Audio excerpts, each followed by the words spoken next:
अस्सलामुअलैकुम। तो क्या आप लोग राइट और ओरियो बिस्किट घर पर बनाना चाहते हैं? बिल्कुल फ्लेवर और टेस्ट वैसा ही आए और जस्ट 4 इंग्रेडिएंट रेसिपी है। आप लोगों ने इसका क्रंच चेक किया, माशाल्लाह कितने क्रिस्पी और क्रंची बने हैं, बहुत ज़बरदस्त टेक्सचर के साथ। अवन के बिना बिना अवन के साथ भी आप लोग बना सकते हैं। बहुत आसान रेसिपी है, जस्ट 5 मिनट में रेडी होंगे। और आप लोग रेसिपी को प्रॉपर देखिएगा ताकि इस तरह के बिल्कुल ज़बरदस्त सी आप लोग 2 गनाश की रेसिपी शेयर करूँगी जिसके अंदर हमने क्रीम लगाई है।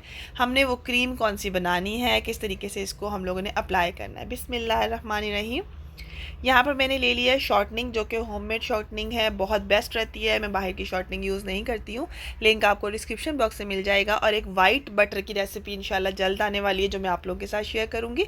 सो यहाँ पर मैंने हाफ़ कप जो लिया है ना, मैंने वो ले लिया है यहाँ पर शॉर्टनिंग का, और half cup plus 2 table spoon मैंने ले ली है घर की दानेदार चीनी, मिक्सी में पीस कर, तो पिसी हुई चीनी ली है। ठीक है, आइसिंग शुगर यूज़ नहीं करनी है।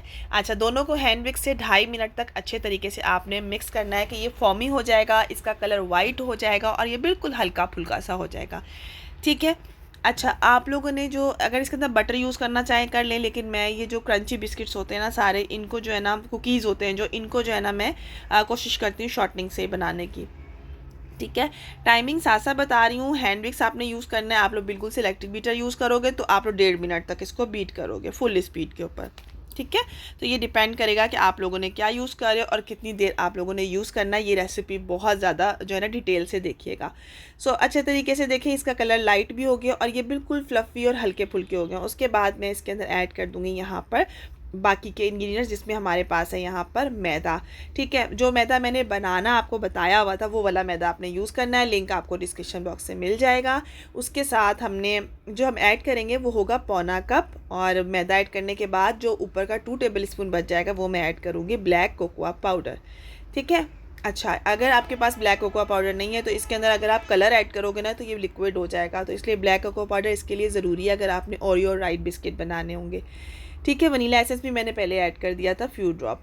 अच्छा, अगर तो आप लोग इसके साथ 2 चुटकी नमक ज़रूर ऐड कीजिएगा बैलेंस करने के लिए, क्योंकि नमक के बगैर कुकीज़ ये बैलेंस नहीं होंगे। ठीक है, इन बिस्किट्स के लिए ज़रूरी है। अब क्या करना है, आपने स्पैचुला के साथ अच्छे तरीके से मिक्स करना है। 2.5 मिनट इसको मज़ीद नीट करना है, तकरीबन इसको 5 मिनट लगेंगे इस बिस्किट्स के डो को रेडी होने के लिए। ठीक हो गया, अच्छे तरीके से हमने मिक्स कर लिया। अब यहाँ पर कुछ लोग कहेंगे हमारे पास ब्लैक कोको पाउडर नहीं है, तो आप लोग ऐसा करें, चॉकलेट बिस्किट बना लें, नॉर्मल कोको पाउडर ऐड कर लें 2 टेबल स्पून। अगर आप लोग कहते हैं हमने सिंपल येलो हमारे बच्चे बिस्किट खाते हैं, चॉकलेट वाले नहीं खाते, तो आप 2 टेबल स्पून जो हमने ब्लैक कोको पाउडर ऐड किया है ना उसको स्किप कर दो, उसकी जगह आप लोग 2 टेबल स्पून मैदा ऐड कर दो। ठीक है, और अगर आप लोग वनीला एसेंस नहीं ऐड करना चाहते तो वनीला वाली कुकीज़ में आप लोग इलायची का एसेंस भी ऐड कर सकते हो, बादाम एसेंस ऐड कर सकते हो। ठीक है, आप लोग कोई सा भी एसेंस ऐड कर सकते हो। अच्छे तरीके से हमने इसे मिक्स कर लेना है, और मिक्स करने के बाद हमने इस डो को जस्ट 10 मिनट के लिए रेस्ट देना है। अब ठंड हो गई है ना, आप रूम टेम्परेचर पर 10 मिनट इसको कवर करके रेस्ट दे दो। अगर आप लोगों ने गर्मियाँ है तो नॉर्मल फ्रिज में रख कर इसको रेस्ट दे दो, फ्रीज़र में नहीं रखना है इसको। ठीक है, उसके बाद जो है ना हमारे पास है सिलिकॉन मोल्ड जिस पे ओरियो लिखा हुआ है। आप लोग इजीली, मैंने ये दराज से मंगवाया था, काफ़ी ज़्यादा कुकीज़ कटर और इस तरह के स्टैम्प कटर जो है ना वो सिलिकॉन में मिल जाते हैं। अच्छा, अब आती है कितने ग्राम का एक होना चाहिए। अगर तो आप लोग बिल्कुल बाहर की तरह बनाना चाहते हो तो जो वो आजकल तो बहुत छोटू सा ही आ रहा है साइज़ ना ओरियो या राइट का, तो आप लोग 8 ग्राम का लोगे। और अगर तो आप लोग नॉर्मल घर में बना रहे जैसे पहले आते थे तो वो 10 ग्राम का होता था, तो यहाँ पर मैंने 10 ग्राम का एक जो है ना छोटे छोटे बनाऊँगी बिस्किट्स। ठीक है, और यहाँ पर जो है ना मैंने सब बॉल्स बना ली। बॉल्स को रेडी करके कोई भी रेस्ट का नहीं करना, बस आपने जो हम लोगों के पास सिलिकॉन जो है ना हमारे पास, उसके अंदर मोल्ड के अंदर आपने डालना है और उसको निकाल लेना है। अगर आपको लगे कि आपकी डो बहुत ज़्यादा पतली लग रही है आपको, तो फिर आपने क्या करना है, आपने 2 टेबल स्पून या 1 टेबल स्पून, जो मेजरिंग वाला लोगे ना 1 टेबल स्पून मैदा ऐड कर दीजिएगा। इससे ज़्यादा आपने मैदा नहीं ऐड करना, वरना ये बहुत ज़्यादा हार्ड हो जाएंगे। ठीक है, और ये बहुत ज़्यादा जो है ना सख्त हो जाते हैं ना, अक्सर बिस्किट्स वगैरह के हमारे तो बिस्किट्स बिल्कुल सख्त हो गए हैं, तो वो मैदा बहुत ज़्यादा क्वांटिटी में होता है। इसके अंदर बेकिंग पाउडर और बेकिंग सोडा तो हम ऐड ही नहीं ना करते। तो यहाँ पर मैं सबको निकाल रही हूँ, आप लोग देख सकते हैं। अच्छा, इसका बेक करने का ये है कि अगर आप लोगों ने इलेक्ट्रिक ओवन में बेक करना है ना तो दोनों रॉड ऑन करोगे, 180 पे प्री हीट करोगे 10 मिनट के लिए। जब इसको आप रख दोगे ट्रे के नीचे, मैंने कुछ भी ग्रीसिंग वगैरह नहीं की है, सिर्फ और सिर्फ 18 मिनट के लिए मैंने बेक किया था। दोनों रोड्स ऑन रही थी, 180 डिग्री पे इनको मैंने बेक किया था और माशाल्लाह ज़बरदस्त से क्रिस्पी से बन गए थे। और मैंने 10 मिनट के लिए इसको काउंटर पे ही इस तरह शेल्फ पे रहने दिया था, मैंने इसको बिल्कुल नहीं छेड़ा था। थोड़ी देर बाद 10 मिनट बाद इसने खुद ही जगह छोड़ दी थी और ये बहुत ईजीली जो है ना वो अपनी जगह छोड़ चुके थे। तो इस तरह से ना अगर आप फ़ौरन गर्मा गर्म को निकालोगे तो वो टूट जाएंगे। तो आप लोग इसका ये जो है ना क्रंच क्रिस्प जो है ना वो चेक कर सकते हैं।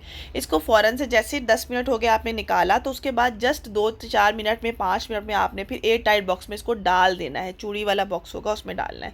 अच्छा, यहाँ पर मैंने क्या किया था, मैंने लिया था यहाँ पर 1/3 कप बटर, ठीक है। उसके अंदर मैंने ऐड कर दी थी तकरीबन 1/4 कप वाइट चॉकलेट मेल्ट की हुई, जिसमें मैंने ऑयल के साथ 2 टेबल स्पून ऑयल के साथ वाइट चॉकलेट मेल्ट की थी, वो मैंने बटर के अंदर ऐड कर दी, मिक्स किया और इसके ऊपर अप्लाई कर रही हूँ।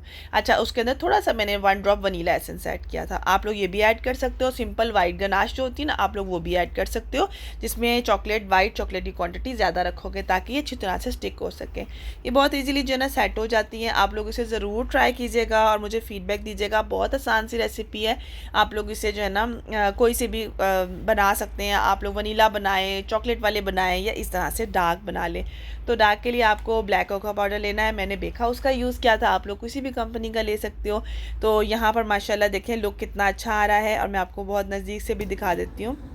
और क्रंच तो आपने चेक किया कितना ज़बरदस्त जो है ना क्रंची लग रहा है। तो आप लोग रेसिपी को प्रॉपर फॉलो कीजिएगा। टिप्स एंड ट्रिक्स जो मैंने आप लोगों को बताई है, टाइमिंग आप लोगों को साथ साथ बताई है, कितने टाइम के लिए आपने क्या चीज़ बीट करनी है। तो काइंडली उन चीज़ों पे आपने फोकस करना है कि मैं आपको क्या बता रही हूँ। ज़रूर बनाइएगा, मुझे फीडबैक दीजिएगा। छोटी सी रेसिपी है, तकरीबन इसे 1 पाव जो है ना, 1 पाव से ज़्यादा बन जाएंगे। अगर मैंने क्रीम के साथ इसका वेट किया था ना तो 380 ग्राम इन सारे जो है ना बिस्किट्स का वेट आया था, ठीक है। विदाउट क्रीम जो है ना ये बहुत लाइट वेट होते हैं, ठीक है। तो 1 पाव जितने बन जाते हैं। ज़रूर रेसिपी को ट्राई कीजिएगा, मुझे फीडबैक दीजिएगा। अल्लाह हाफिज़।